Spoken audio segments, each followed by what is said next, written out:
ایک بزرگ نے 3 قبریں بلند زمین پر دیکھیں۔ پہلی قبر پر لکھا تھا، زندگی کا آرام وہ شخص نہیں پا سکتا جس کو یقین ہے کہ موت آئے گی اور ہمارا ملک ہم سے چھین لے گی اور قبر میں ہم کو سلا دے گی۔ دوسری قبر پر لکھا تھا کہ زندگی کا آرام وہ نہیں پا سکتا جس کو یقین ہے کہ ذرا ذرا کا سوال ہوگا اور اپنے کیے کا بدلہ پائے گا۔ تیسری قبر پر لکھا تھا، زندگی کا آرام وہ نہیں پا سکتا جس کو یقین ہے کہ قبر ہماری جوانی خاک میں ملا دے گی اور ہمارے چہرہ اور تمام اعضاء کو ریزہ ریزہ کر دے گی۔ یہ دیکھ کر مجھ کو تعجب ہوا اور میں اس کے قریب والی بستی میں گیا۔ ایک بوڑھے سے میں نے ان قبروں کی حالت دریافت کی۔ اس نے کہا 3 بھائی تھے، ایک ان میں سے باشک ملازم تھا اور لشکر کا سپہ سالار تھا، دوسرا مالدار سوداگر تھا، تیسرا ایک درویش تھا اور رات دن عبادت کرتا تھا۔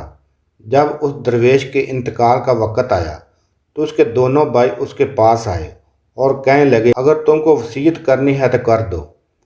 اس نے جواب دیا، نہ میرے پاس مال ہے، نہ مجھ پر کسی کا قرض ہے، نہ میرے پاس کچھ اسباب ہے، لیکن تم سے اس بات کا قرار لیتا ہوں، جب میں مر جاؤں تو اس ٹیلہ پر دفن کرنا اور میرے قبر پر لکھ دینا، جس کو یقین ہے کہ ذرا ذرا کا سوال ہوگا اور اپنے کیے کا بدلہ پائے گا۔ اس کے بعد 3 دن تک برابر میری قبر کی زیارت کرنا، اس سے تم کو نصیحت ملے گی۔ پھر بعد مرنے کے دونوں نے 3 دن تک برابر اس کی قبر کی زیارت کی۔ تیسرے دن سپہ سالار نے زیارت کر کے جانے کا قصد کیا تو قبر کے اندر سے دیوار گرنے کی آواز سنی۔ خوف سے کانپنے لگا اور دوڑتا ہوا مکان میں چلا گیا۔ رات کو اپنے بھائی کو خواب میں دیکھا اور پوچھا، اے بھائی وہ کیسی آواز تھی؟ کہا کہ فرشتے نے مجھ سے کہا فلاں دن ایک مظلوم نے تجھ سے فریاد کی تھی اور تو نے اس کی مدد نہیں کی تھی۔ یہ کہہ کر ایک گرد مارا، یہ آواز اسی گرد کی ہے۔ جب صبح ہوئی تو اس نے اپنے بھائی سوداگر اور اپنے دوستوں کو بلا کر کہا، اب میں تمام لوگوں کے درمیان نہیں رہوں گا، ملازمت کی مجھ کو حاجت نہیں۔ اسی وقت عیش و آرام دنیا کو چھوڑ کر وہ پروردگار کی عبادت میں مشغول ہوا اور پہاڑ کا راستہ اختیار کیا۔ جب اس کی وفات کا وقت آیا تو اس کا بھائی سوداگر آیا اور کہا، اے بھائی اگر کچھ وصیت کرنی ہے تو کر دو۔ اس نے جواب دیا، میرے پاس نہ مال ہے، نہ مجھ پر کسی کا قرض ہے، لیکن میں تم سے اقرار لیتا ہوں، جب میں مر جاؤں تو میرے بھائی کی قبر کے پاس مجھ کو دفن کرنا اور میری قبر پر لکھ دینا، زندگی کا آرام وہ نہیں پا سکتا جس کو یقین ہے کہ موت آئے گی اور ہمارا ملک ہم سے چھین لے گی، ہم کو قبر میں سلا دے گی، اور 3 دن تک میری قبر کی زیارت کرنا۔ پھر جب اس کے انتقال کے بعد 3 دن تک قبر کی زیارت کی۔ جب تیسرے دن زیارت کر کے جانے لگا تو قبر کے اندر سے ایک ایسی آواز سنی، اس کا ہوش اڑ گیا اور دوڑتا ہوا مکان پر آیا۔ رات کو خواب میں بھائی کو دیکھا اور بھائی سے پوچھا کہ تمہارا کیا حال ہے؟ کہا، اچھا ہوں، توبہ سے میرے سب گناہ معاف ہو گئے۔ میں نے پوچھا، میرا بھائی کیسا ہے؟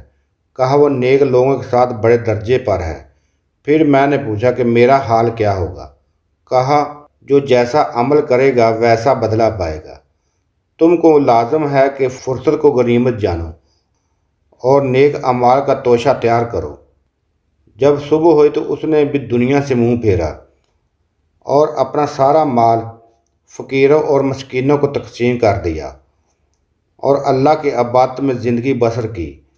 جب اس کی انتقال کا وقت آیا تو اس کا لڑکا آیا اور کہا، اے ابا جان کچھ وصیت کرنی ہے تو کر دو۔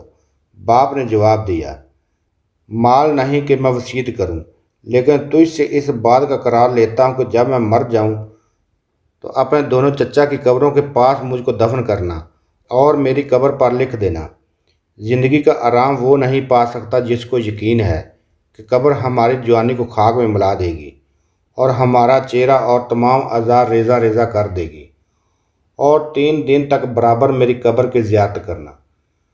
جوان لڑکے نے 3 دن تک اس کی قبر کی زیارت کی۔ تیسرے دن قبر سے ایک آواز خوفناک سنی اور غمگین ہو کر گھر آیا۔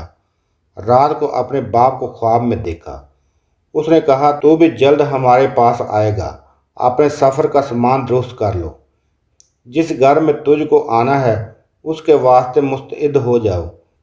دنیا داروں کے مانند بے فکر ہو کر نہ رہو۔ موت کے وقت تجھ کو افسوس اور شرمندگی نہ ہو۔ جلدی کرو اور جلدی کرو اور جلدی کرو۔ راوی لکھتا ہے کہ اس لڑکے نے جس رات کو یہ خواب دیکھا تھا، اس کی صبح کو میں اس کے پاس گیا۔ اس نے خواب کا حال مجھ سے بیان کیا اور کہا، میری زندگی کے 3 مہینے یا 3 دن باقی رہ گئے ہیں، کیونکہ باپ نے 3 بار مجھے تقریر کی تھی۔ تیسرے دن اس نے گھر کے لوگوں کو جمع کیا اور سب سے رخصت ہوا اور قبلہ رخ ہو کر کلمہ شہادت پڑھا اور انتقال کر گیا۔